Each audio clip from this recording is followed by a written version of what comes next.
Good afternoon, ladies and gentlemen. My name is Rabbi Paul Joseph. I'm Associate Director of Humanities here at the 92nd Street Y. Those of us who are old enough know that this is a different world in which we are living. I remember the first time that I took a trip south of the Mason-Dixon line to our nation's capital, and that was in 1962. When I was 18 years old. And the shock that I felt when there in the heart of our nation, in that place which was supposed to be the soul of democracy and equality, I saw that there were segregated restrooms and separate drinking fountains for white people and black people. In response to that, in the next year, I had the privilege to go to Washington to be with Dr. King in his great call for change in this land, and a revolution was begun. I had the privilege to march with him again here in New York in 1968 when he led people of conscience to protest against the war in Vietnam and took us down by the riverside to the UN, in which we pledged not to study war anymore. And like I'm sure all of you, I remember exactly where I was in the moment in which I heard that bitter news, that he had been taken from us. But this is not intended to be a day of sadness, it is a day of thanksgiving. And in that spirit we come together to give thanks.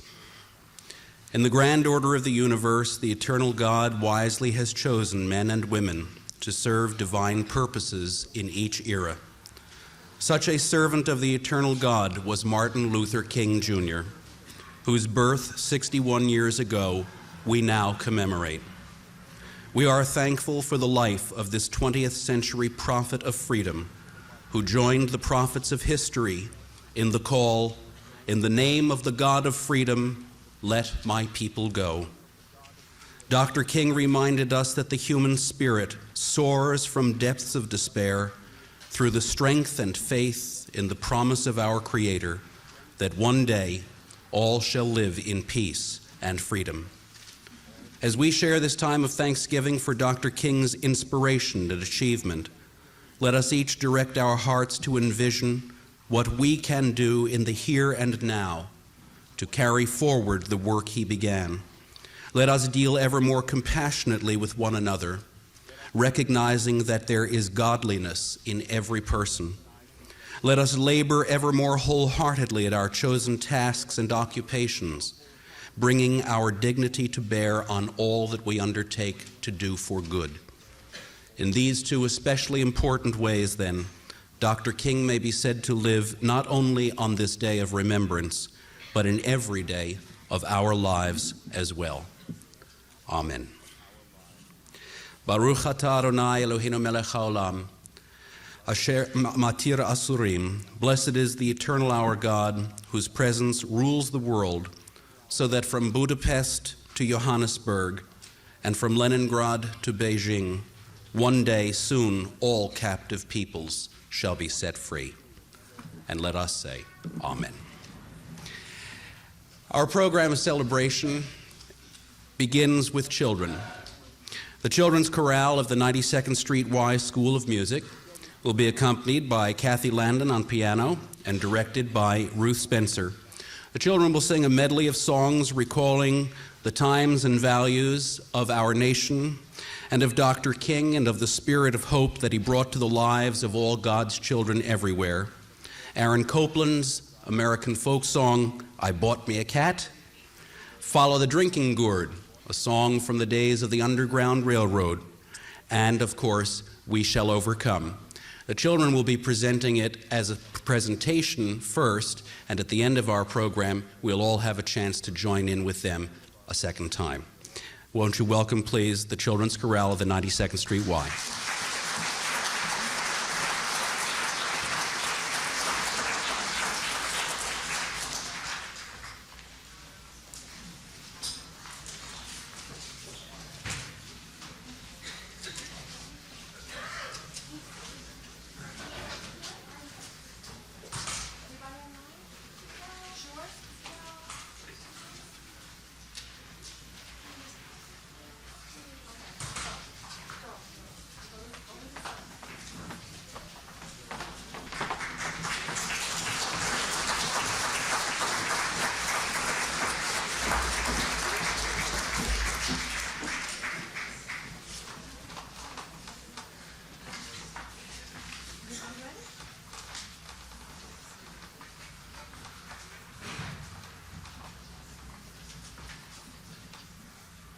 We'd like to welcome you all. The first song that we're going to do, an Aaron Copland setting of an old American folk song, is one that we did at our first full concert last month. We wound up with one child not coming today who had a big part, but we were all troopers and we've covered for it. And we have two people who are new. This is really their first time singing with us. This is part of our chorus, and this is I Bought Me a Cat.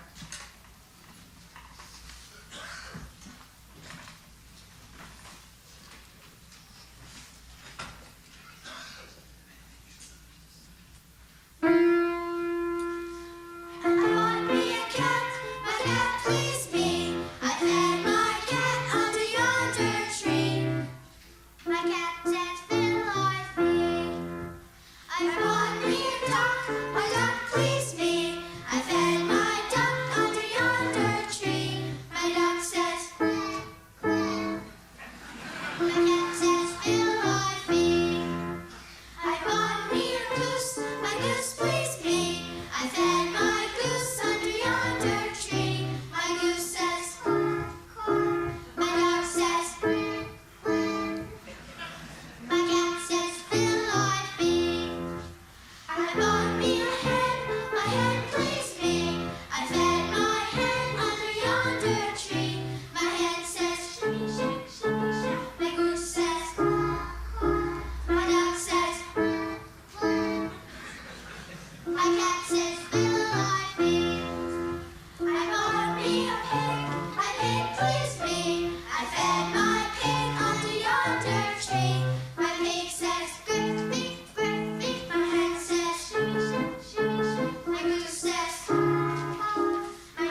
We'd like to welcome now Professor Arnold Rampersad. This is a kind of encore engagement. Arnold Rampersad was with us through our Poetry Center program about 2 years ago, and we're pleased to invite him back. He's the author of numerous essays on American and Afro-American literature. He's a professor of English at Columbia University, and the definitive biographer of outstanding figures of American letters, such as essayist W.E.B. Du Bois and poet Langston Hughes. Will you welcome Arnold Rampersad?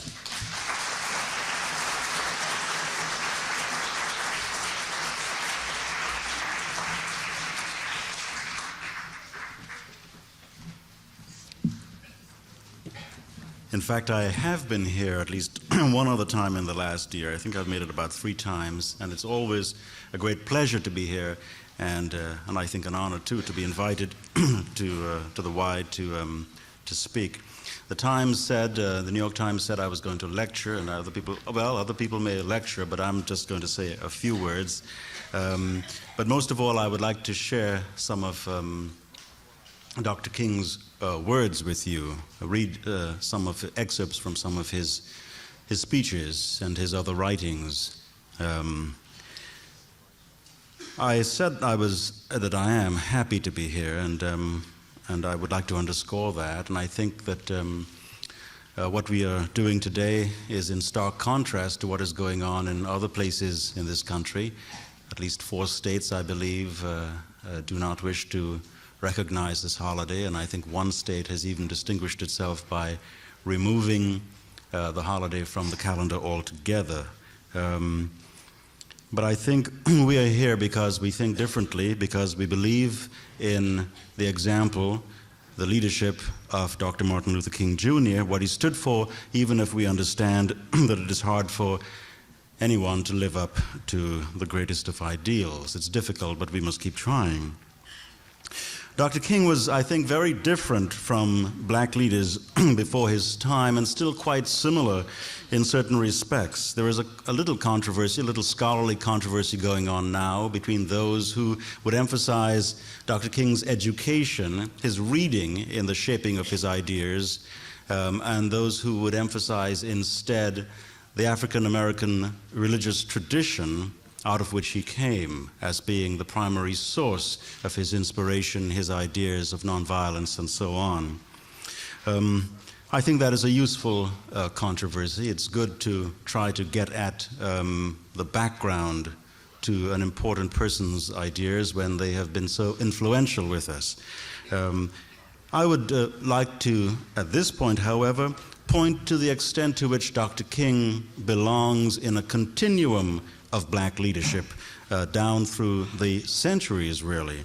I believe that although there are important differences between Dr. King and some of the people I'll mention, we need to see him in a kind of continuum of those leaders who have taken upon themselves the task of crying out to America, protesting the fate of black Americans in this country, reminding America what it has done, is doing to itself by not living up to its own ideals. I think Dr. King belongs, in other words, with people like Phyllis Wheatley, who in the 18th century sang of Africans in the New World and worried about the state of her soul and the paradox that by the cruel and most foul act of enslavement, she had nevertheless been brought into a relationship with the Judeo-Christian God.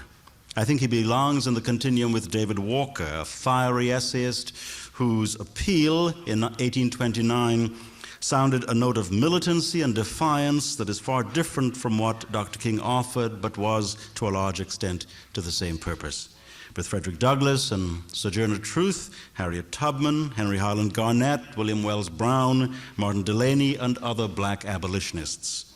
And later in the century, and into our own century, I think, he belongs with Alexander Crummell, Ida B. Wells, and Du Bois, and Monroe Trotter, and still later with Marcus Garvey and A. Philip Randolph, the Reverend Adam Clayton Powell Jr., Paul Robeson, and others. But he is different. He is different. He now looms large. He now towers over so many people who went before him. And we would do well, I think, to ask why. I think more than any of the others, I would say, and I don't mean to cast aspersions on any of them, he had a remarkable consistency of vision and a bedrock faith in certain rather precise principles or ideas. Others, I think, among these people, Du Bois for one, in the first instance, the first area I'm about to name, others were more intellectual or more scholarly. Certainly Du Bois was there too. More militant, more political, even more, in a sense, practical.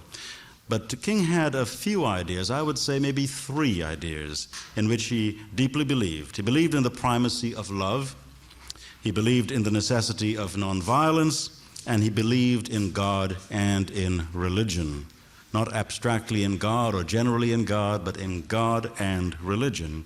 And he combined his belief in these ideas with a knowledge of the need to face the godless enemy, armed with these beliefs in love and nonviolence and God and religion, and to risk death in the process if necessary. I want to look briefly at some of his words, and I need to be sure that I don't take up too much of your time. Dr. King understood that we live in a particularly perilous time from a moral point of view. It's easy to say that these are terrible times, but what he said was the following on the subject. Moral principles have lost their distinctiveness. For modern man, absolute right and absolute wrong are a matter of what the majority is doing. Right and wrong are relative to likes and dislikes and the customs of a particular community. We have unconsciously applied Einstein's theory of relativity, which properly described the physical universe, to the moral and ethical realm. And clearly, he regrets this. He still believes in absolutes. What about the responsibility of the individual? An individual, Dr. King said, and I'm quoting him, has not started living until he can rise above the narrow confines of his individualistic concerns to the broader concerns of all humanity. Every man and every woman must decide whether he will walk in the light of creative altruism or the darkness of destructive selfishness. This is the judgment. Life's most persistent and urgent question, he tells us, is, what are you doing for others? And echoing the words of Dr. Du Bois, who once wrote, perhaps it was not original with him, "Make me not great, O Lord, but busy." Everybody, Dr. King says, can be great, because anybody can serve. You don't have to have a college degree to serve. You don't have to make your subject and your verb agree to serve. You don't have to know about Plato and Aristotle to serve. You don't have to know Einstein's theory of relativity to serve. You don't have to know the second theory of thermodynamics in physics to serve. You only need a heart full of grace, a soul generated by love. Dr. King stressed the interdependency of people and peoples. All men and women are interdependent. Every nation is an heir of a vast treasury of ideas and labor to which both the living and the dead of all nations have contributed. Whether we realize it or not, each of us lives eternally, quote, in the red. We are everlasting debtors to known and unknown men and women. When we arise in the morning, we go into the bathroom where we reach for a sponge which is provided for us by a Pacific Islander. We reach for soap that is created for us by a European. Then at the table, we drink coffee which is provided for us by a South American, or tea by a Chinese, or cocoa by a West African. Before we leave for our jobs, we are already beholden to more than half the world. Dr. King understood the power of people who do not wish to do good. It is still one of the tragedies of human history that the, quote, children of darkness are frequently more determined and zealous than the children of light. Dr. King understood the way we can be blinded by technology, by science. Nothing in our glittering technology can raise man to new heights because material growth has been made an end in itself, and in the absence of moral purpose, man himself becomes smaller as the works of man become bigger. Gargantuan industry and government, woven into an intricate computerized mechanism, leave the person outside. The sense of participation is lost, the feeling that ordinary individuals influence important decision vanishes, and man becomes separated and diminished. Dr. King stressed the need to forgive. We must develop and maintain the capacity to forgive. He who is devoid of the power to forgive is devoid of the power to love. There is some good in the worst of us and some evil in the best of us. When we discover this, we are less prone to hate our enemies. Forgiveness is not an occasional act, it is a permanent attitude. A man who won't die for something is not fit to live. On the relationship of black and white,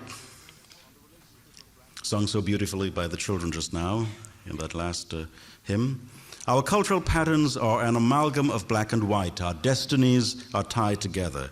There is no separate black path to power and fulfillment that does not have to intersect with white roots. Somewhere along the way, the two must join together, black and white together. We shall overcome, and I still believe it. Dr. King understood the difficulty of being brave and the absolute need to try to be brave. The ultimate measure of a man is not where he stands in moments of comfort and convenience, but where he stands at times of challenge and controversy. The true neighbor will risk his position, his prestige, even his life for the welfare of others. In dangerous valleys and hazardous pathways, he will lift some bruised and beaten brother to a higher and nobler life. Courage faces fear and thereby masters it. Cowardice represses fear and is thereby mastered by it. Courageous men never lose the zest for living, even though their life situation is zestless. Cowardly men, overwhelmed by the uncertainties of life, lose the will to live. We must constantly build dikes of courage to hold back the flood of fear. Freedom, the struggle for freedom. He says, words, and this from a man who knew the inside of a jail, words cannot express the exultation felt by the individual as he finds himself with hundreds of his fellows behind bars for a cause he knows is just. Freedom has always been an expensive thing. History is fit testimony to the fact that freedom is rarely gained without sacrifice and self-denial. When evil men plot, good men must plan. When evil men burn and bomb, good men must build and bind. When evil men and women shout ugly words of hatred, good men and women must commit themselves to the glories of love. Where evil men would seek to perpetuate an unjust status quo, good men and women must seek to bring into being a real order of justice. Nothing so troubles lots of people as Dr. King's ideas about love. When I speak of love, I am not speaking of some sentimental and weak response. I am speaking of that force which all the great religions have seen as the supreme unifying principle of life. Love is somehow the key that unlocks the door which leads to ultimate reality. Love, he said on another occasion, is the most durable power in the world. This creative force, so beautifully exemplified in the life of our Christ, is the most potent instrument available in mankind's quest for peace and security. And love is the only force capable of transforming an enemy into a friend.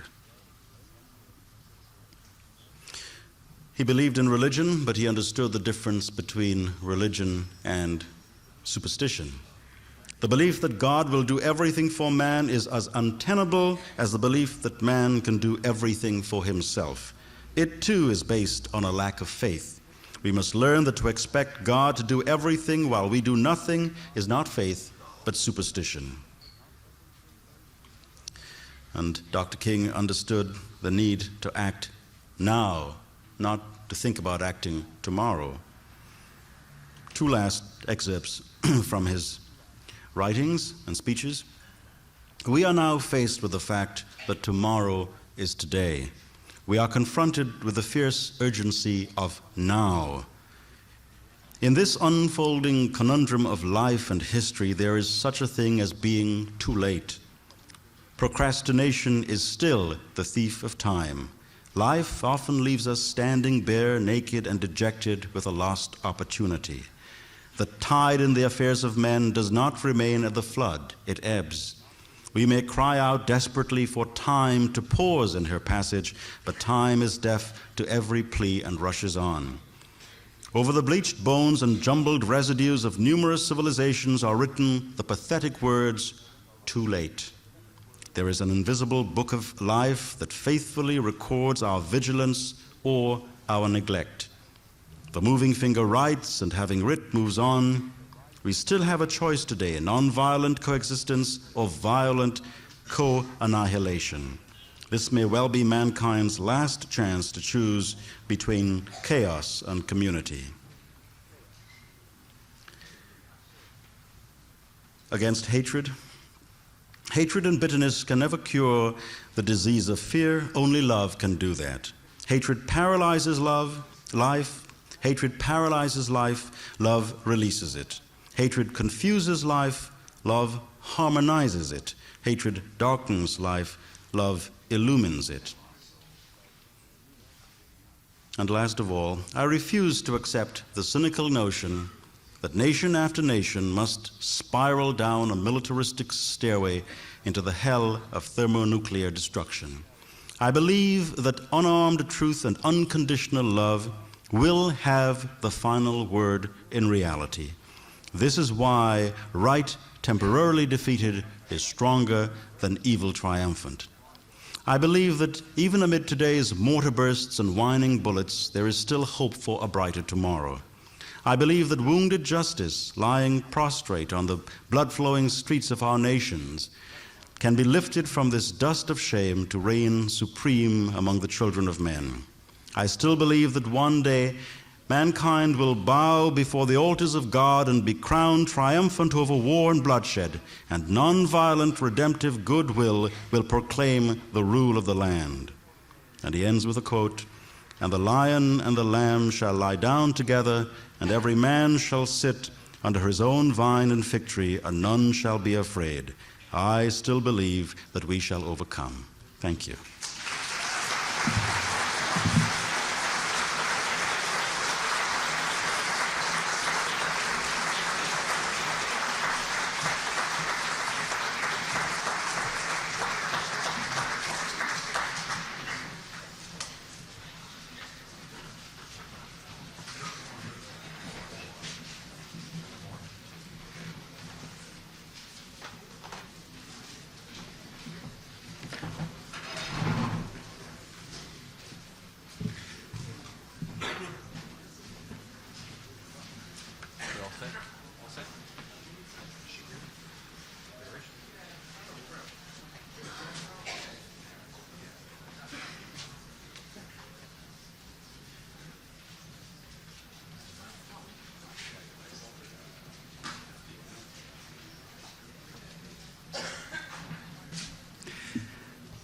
In case you haven't guessed already, we're about to continue with our musical part of the program. And it's my privilege and pride to introduce to you a name synonymous with, in the entertainment world, with jazz, blues, and gospel. Accompanied on piano by Bross Townsend, Miss Carrie Smith is here with us today.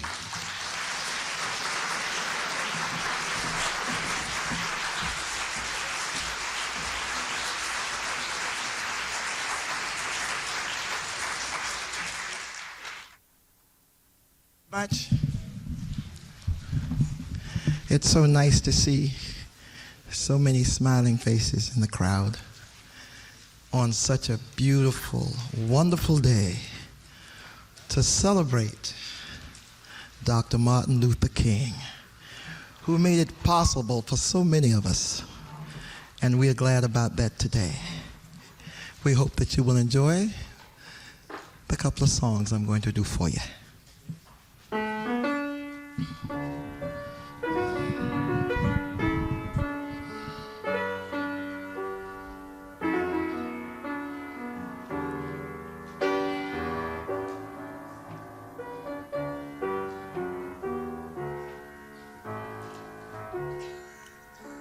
Anybody here seen my old friend Abraham?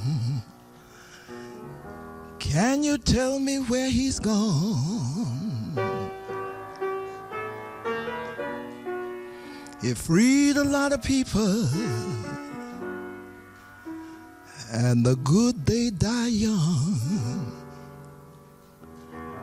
I looked around and he was gone. Has anybody here seen my old friend Dr. Martin Luther King? Can you tell me where he's gone? He freed so many people, but somehow they die so young. I looked around one day and he was gone. Oh, do you know what they stood for? Oh, the good they did for you and me. And I'd be free someday, someday. Has anybody here seen my old friend John? Oh, can you tell me where he's gone? He freed so many people. Somehow, oh, I looked around one day and he was gone. Do you know what they stood for? Oh, they did good for me and you. And we'll be free someday.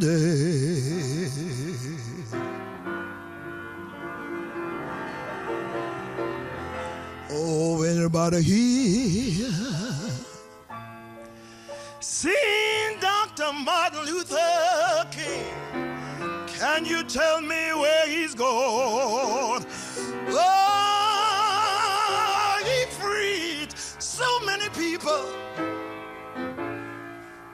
and the good they die young. I looked around one day and they were gone.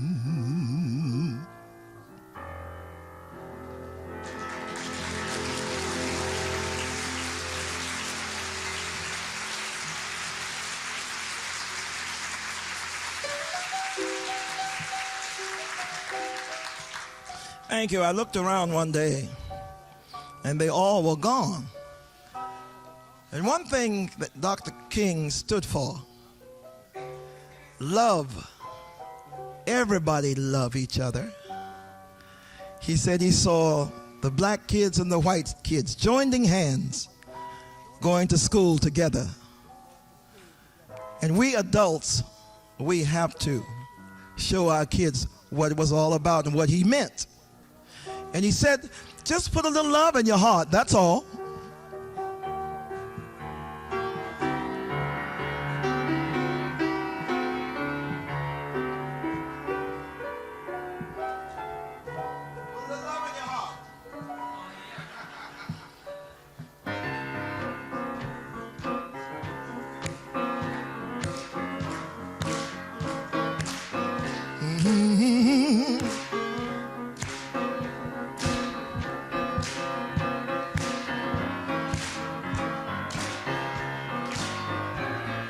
Think of your fellow man, lend him a helping hand, put a little love in your heart.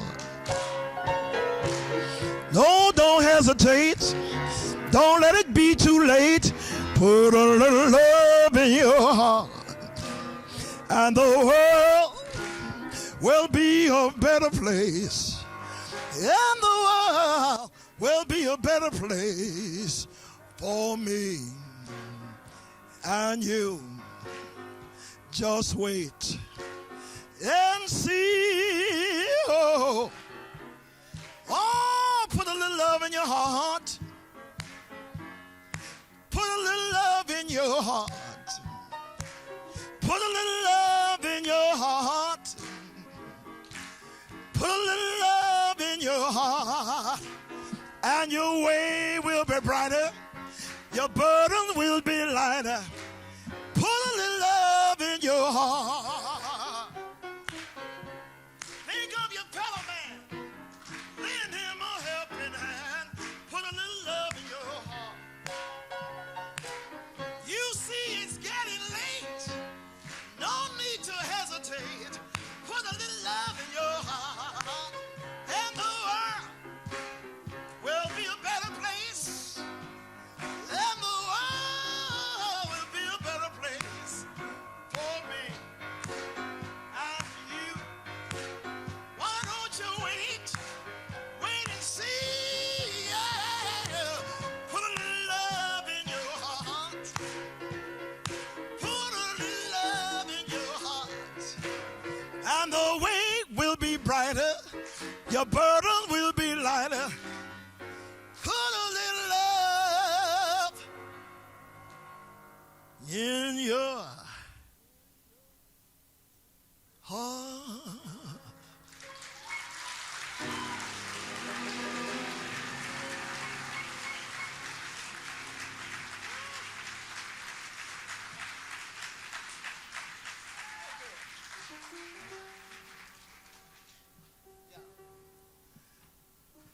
Here's a song that was written for me for this special day.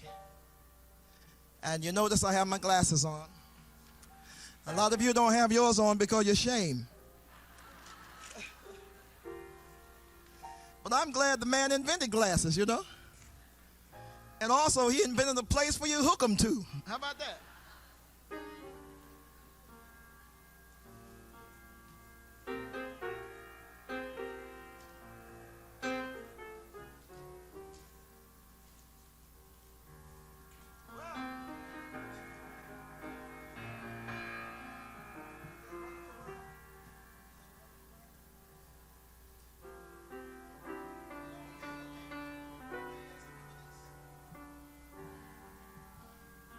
We get together after a while.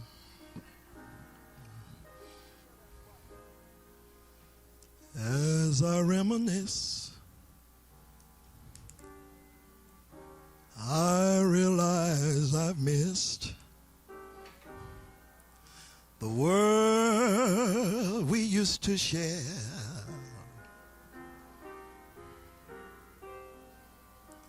As the world turned, hearts burned with love. For people cared. And the neighborhood was a brotherhood. And a friend was a friend. Oh, I wonder if we'll ever see days like that again.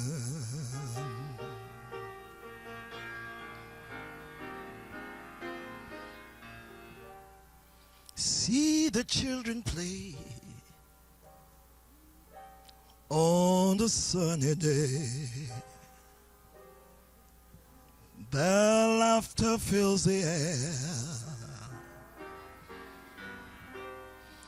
Even though skies are cloudy and gray, their laughter is still there, and their laughter have such a joyful ring, for it came from deep within. Oh, and I wonder, will we ever hear laughter like that again?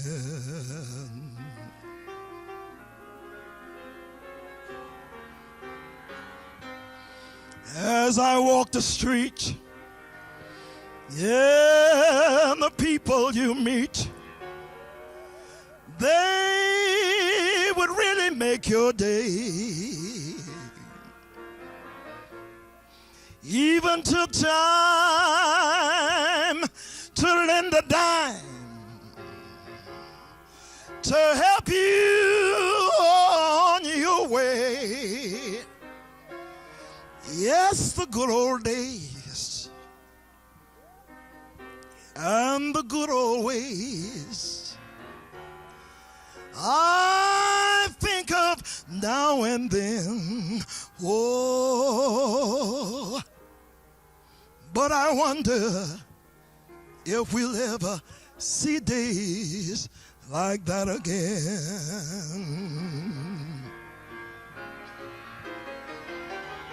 Oh, those good old days and the good old ways. Oh, think of now and then. Oh, but I wonder if we'll ever see days like that again.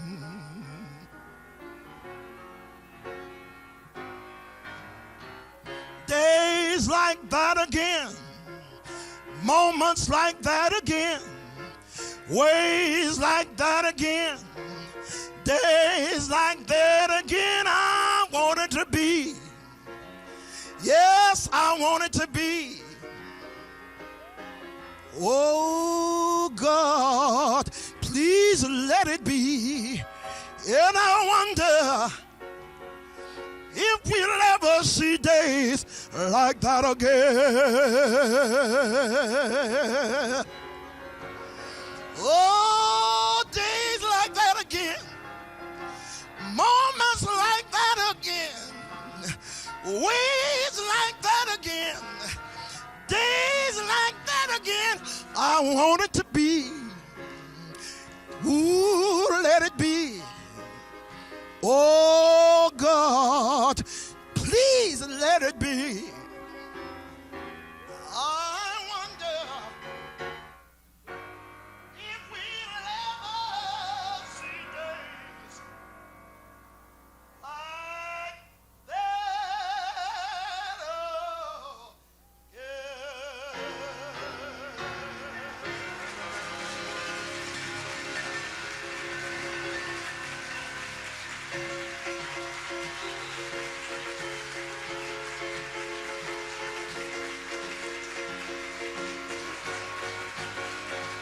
Oh, days like that again, moments like that again, days like that again, ways like that again. I want it to be. Oh, let it be. Oh my God, please let it be. I wonder if we'll ever see days like that again. Oh, days like that again. Days like that again. Moments like that again. Always like that again. I want it to be. I want it to be. Oh God, please let it be. And I wonder,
At this time, it's my privilege to bring to you Dr. Roscoe C. Brown, Jr., who is president of Bronx Community College of the City University of New York, and formerly director of the Institute of Afro-American Affairs at New York University. Dr. Brown's publications include the widely read reference work, The Negro Almanac, and The Black Experience. He is an educator, a foremost activist on behalf of human rights, and president of 100 Black Men Incorporated, an influential group of civic-minded Black New Yorkers. Won't you welcome Dr. Brown?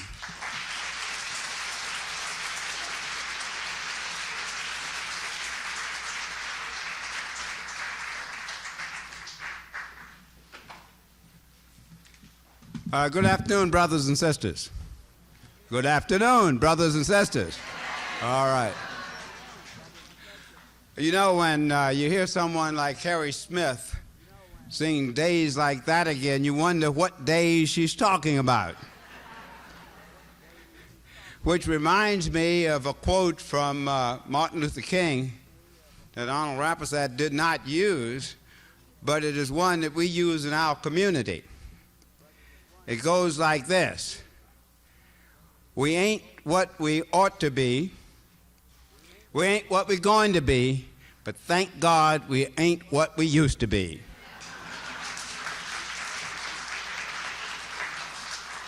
And I thought of that as Carrie was singing that beautiful song, but I also thought about another song that we all know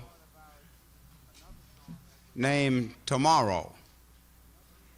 Tomorrow. And that, in fact, is what this day is about. I was sitting as I went to Convent Avenue Baptist Church this morning to the 5th annual celebration of the Black Ministers Conference of the greater New York area, about what Martin Luther King Jr. Day means to me and to this country. And I thought that it isn't a day when you say, I'm going to the nearest Lincoln's birthday sale, or the Washington birthday sale. Now it's a Washington birthday week. We don't even think about what those holidays mean and what those people stood for. George Washington, the father of our country, Abraham Lincoln, the great emancipator. But in a real sense, the only American who can stand in history with such great people as Gandhi and Einstein and Galileo and Copernicus and Moses and Christ is Martin Luther King Jr. Martin Luther King Jr., a symbol, a leader, a spokesman, a man of the cloth, and in fact, the conscience of this country. I'm just going to ask those of you in the audience who've marched on a march with Martin Luther King Jr. to raise your hand. Those of you in this audience who marched to protest the war in Vietnam, raise your hands. Those of you in this audience who march for the right for women to bear children or not bear children, pro-choice, raise your hands. That, in fact, is a legacy of Martin Luther King Jr.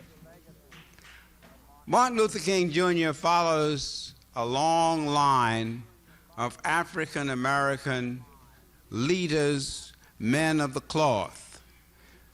Men, as Arnold said, go back to Nat Turner and David Walker, Sojourner Truth, Frederick Douglass, Marcus Garvey, Paul Robeson, Adam Clayton Powell Jr., yes, Malcolm X. And today we see the fruits of that. We see that as we face the challenge of the 90s, the words, the strategy, the ideas of Martin Luther King Jr. are affecting the world over. this June in Tiananmen Square, you saw the sign, "We shall overcome." You heard Havel and the people in Czechoslovakia reading from Martin Luther King Jr. The folks in Romania using the words, "We shall overcome." I do believe, deep in my heart, that in Johannesburg, South Carolina, we shall overcome. And we must, because this world, this nation, faces a future, a tomorrow, which is uncertain, but is challenging. I often wonder, what would Martin say if he came back today? We think about that about our heroes sometime. What would they say if they were here today? Well, Martin, in his own inimitable fashion, would say, "We've climbed the mountain, and we've looked over into the promised land. But all of a sudden, we started to slide back. We started to slide back. Old alliances, such as those between blacks and Jews, are falling apart. We find racism bearing its ugly head. We find swastikas on synagogues and temples. We find letter bombs to federal judges. We find Klanspeople and skinheads talking about the acceptability of white supremacy. Yes, we have slipped back." And also, Martin would say, "Look about us. What are we doing for our children or to our children?" Where in the African American community, 40% of all children live under poverty. Where in the African American community, totally 25% of African Americans live under poverty. What have we done in our nation when we can try to isolate those among us who suffer from AIDS and not provide the kind of care and treatment that they should have? What have we done in our society when we have in New York City alone 70,000 people living on the streets? What have we done in our society, as I heard this morning, that on any given day in New York City, 185 African American children are taken into foster care because they have no home? See, today, Martin Luther King Jr. Day is about tomorrow.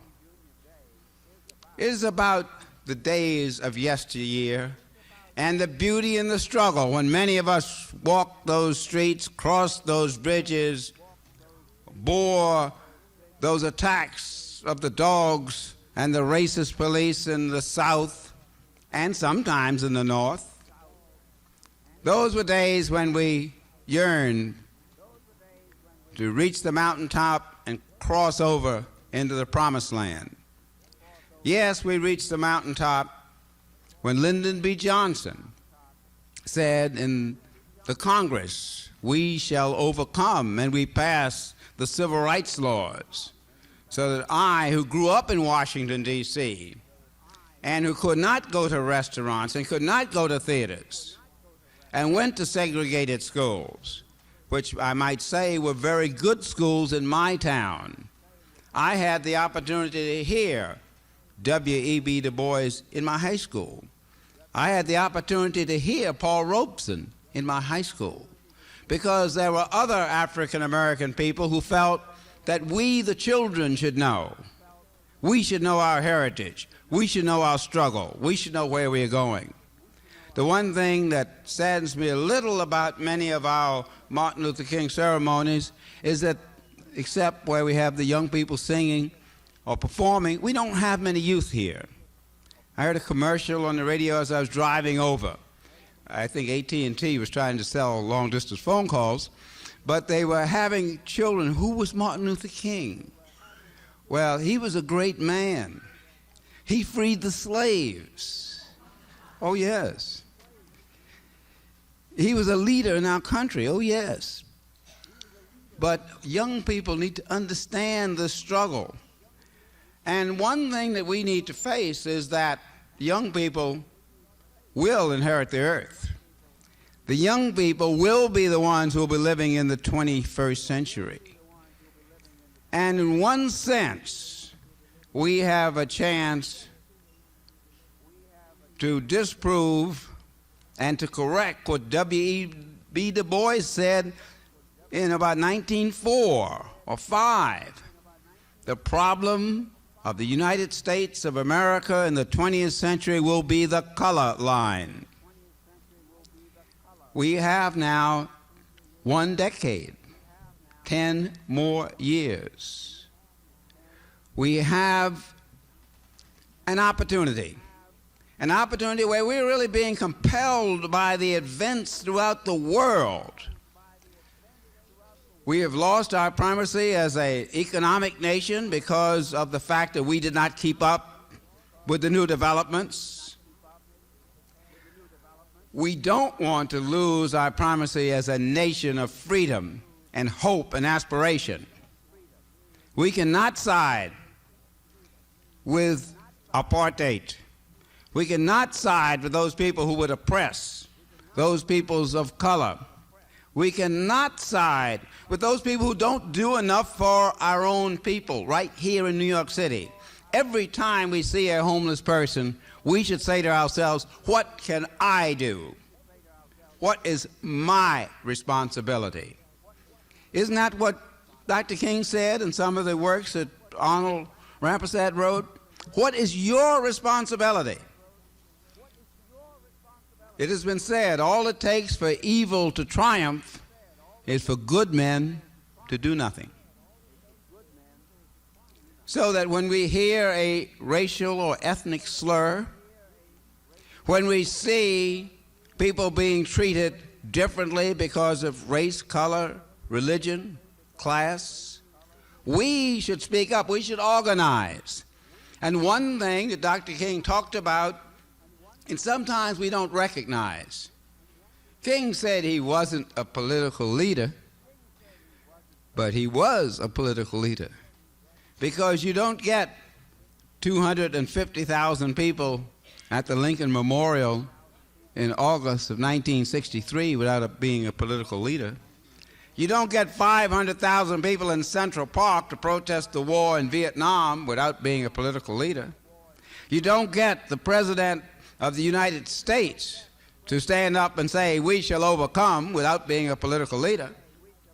So regardless of partisan politics, we are all political leaders.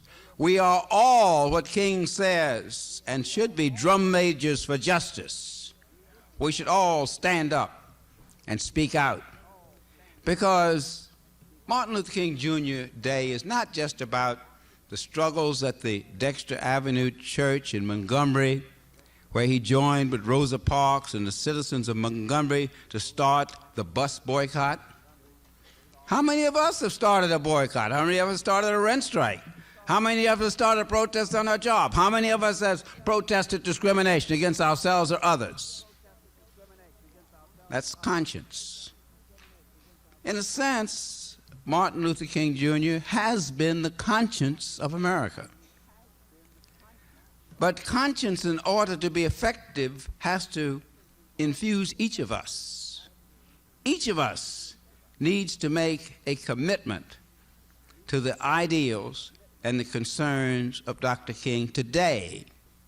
And in these next 10 years, in this new decade, in New York City, we have a new mayor. We have an African-American mayor for the first time in our city. We have an African-American governor for the first time in the state of Virginia. And he spoke so eloquently last Saturday when he was inaugurated about the new mainstream. What is the new mainstream? The new mainstream is blacks and browns and whites and workers and new immigrants from the Caribbean, from Asia, some from Europe. The new mainstream, the new energy that's going to make our country great again.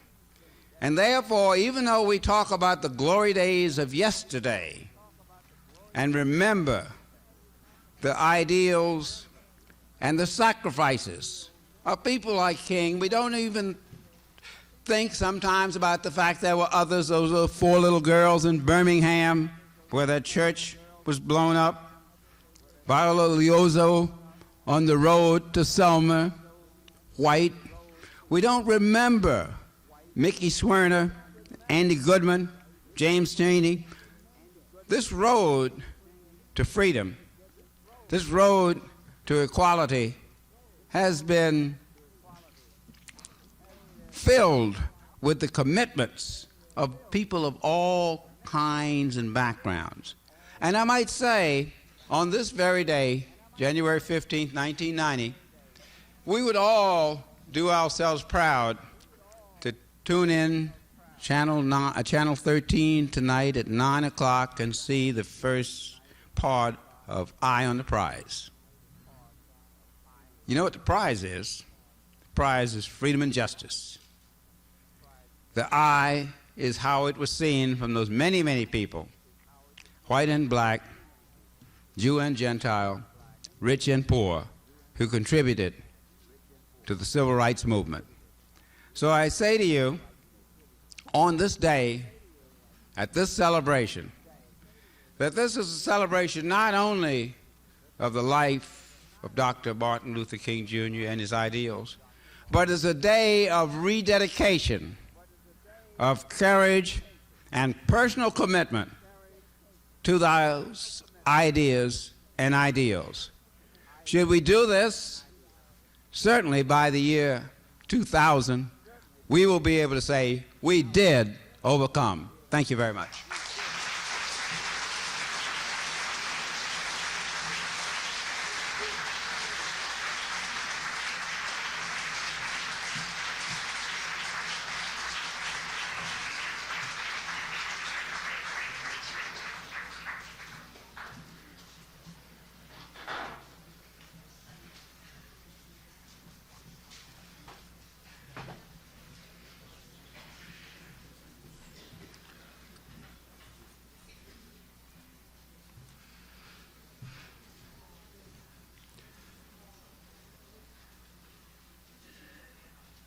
There are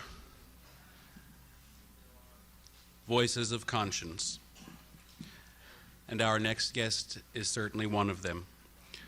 Mr. Elie Wiesel, world-renowned author and humanitarian, who in 1986, like Dr. King, became recipient of the highest award which civilized society has devised to honor its moral leaders, the Nobel Prize for Peace. Won't you welcome Elie Wiesel?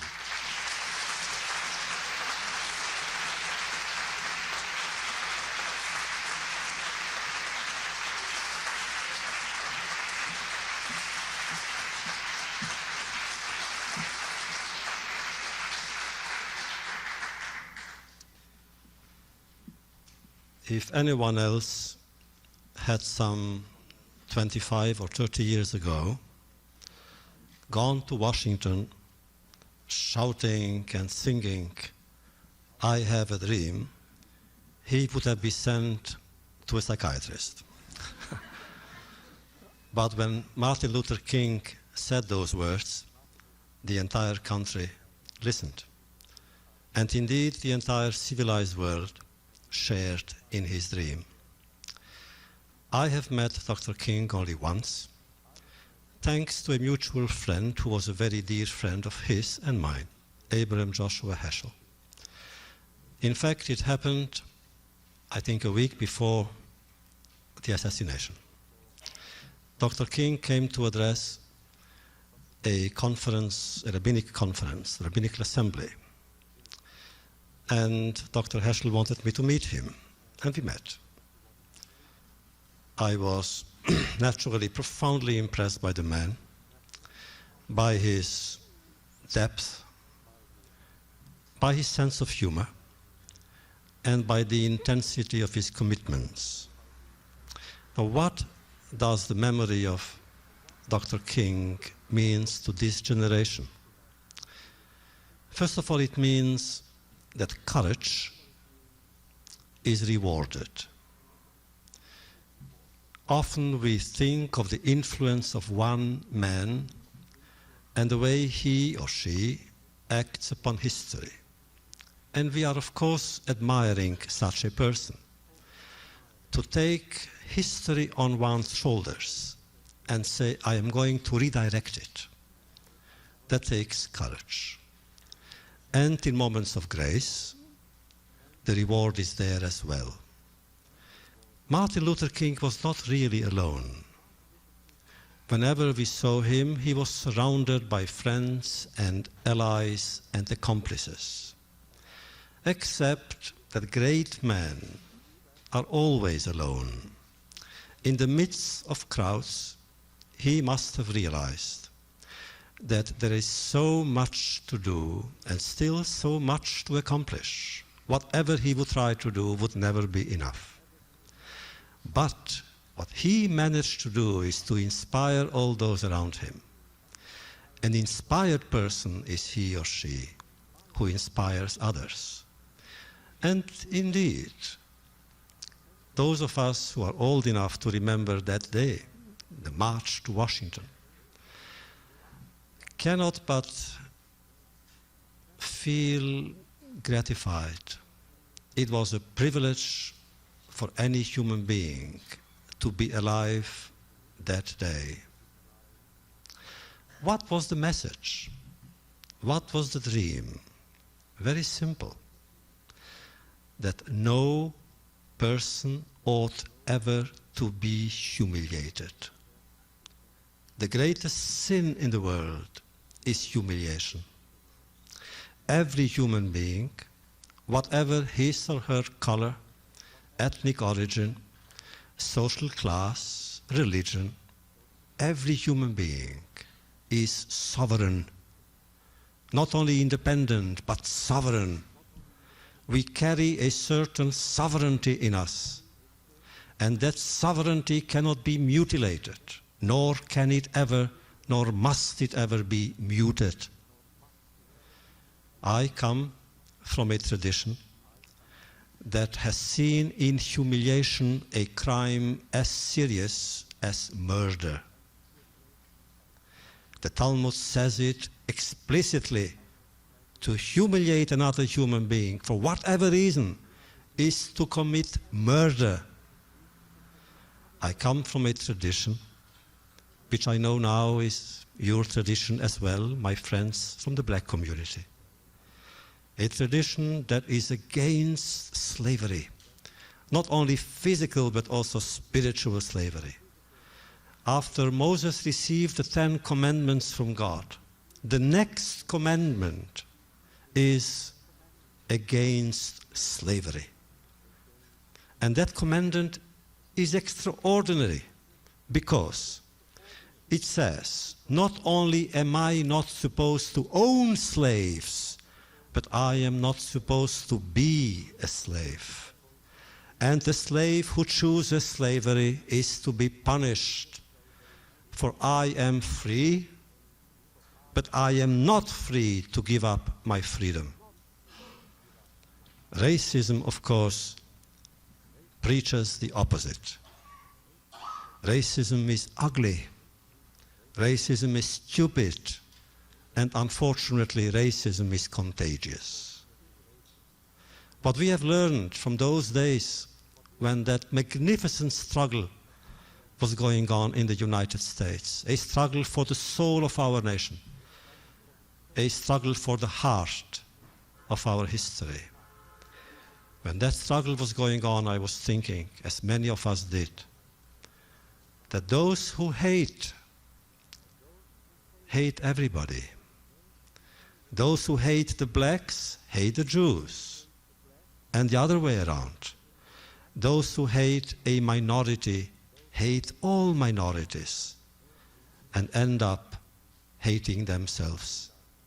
And against that hatred, I wonder what could be the cure. We live now in extraordinary times. The acceleration of history has begun, and who would have imagined 6 months ago that we would be witnessing events in Romania and East Germany, Hungary, now Bulgaria.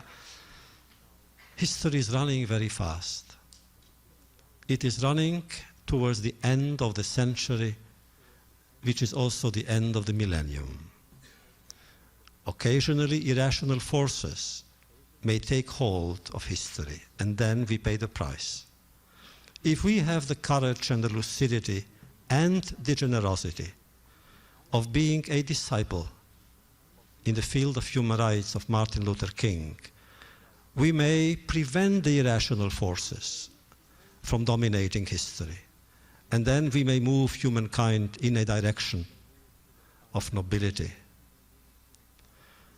What we have seen in our own land was also very fast. The pace was rapid. I can tell you, I, as an immigrant here, as a Jew who has seen certain events in his life, I am proud of our country and of our nation. Not only that we have changed the laws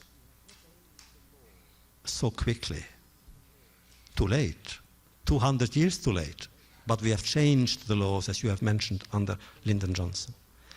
But we have also changed the mentality. Now racism is not fashionable anymore. I remember when I came to the United States, I was then a journalist. I was going to say a young journalist, but I wasn't that young. And I went through the South. And I can tell you, for the first time in my life, I felt shame. I never felt ashamed as a Jew. Even when we were victims, I did not feel shame. But I felt ashamed in the South, ashamed of being white. When I have seen there the way the law was illegal, that black persons, simply because of their color, couldn't enter the bus, and it was the law of the land, I couldn't sleep at night. I felt the same thing when I went to South Africa to fight in South Africa against apartheid. I couldn't take it. I felt ashamed of my color, of my white color. But today, in our land, things have changed. Oh, I know, I agree with you. The battle is not over. 64 racist and anti-Semitic groups ravaged this land. I know that white supremacists do have an appeal, a strange, perverse appeal among young people. It's ugly, it's vicious. I know that even in our own city, here and there, even on campuses, and like you, I'm a teacher, even on campuses, we have racist incidents, anti-black incidents, or then anti-Hispanic incidents, or anti-Jewish incidents. But they belong to minorities. Generally, the mentality has changed. Generally, we saw in our black brothers and sisters, I cannot, in this place, where I have been more than a guest for 23 years, I cannot not end with a legend. The legend is that two men met. One was black and one was white, in a small village. But they became very close friends, and yet they never looked into a mirror. So the black person was convinced that everyone is white. So is he. The white person was convinced that everyone is black, and so was he. And the moral of the story is, don't look into mirrors. Thank you.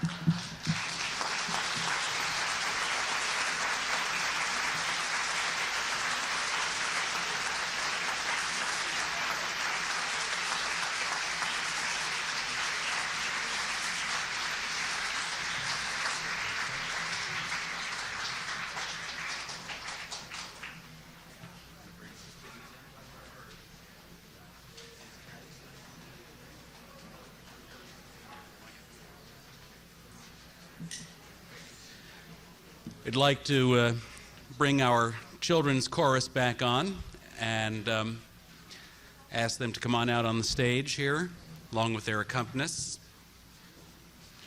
We know that we're running a little longer than we planned, but hopefully you agree that our hearts are full. And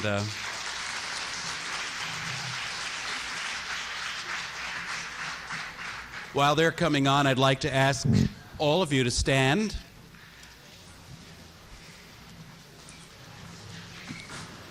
As we offer these closing words of prayer before we join with them in song.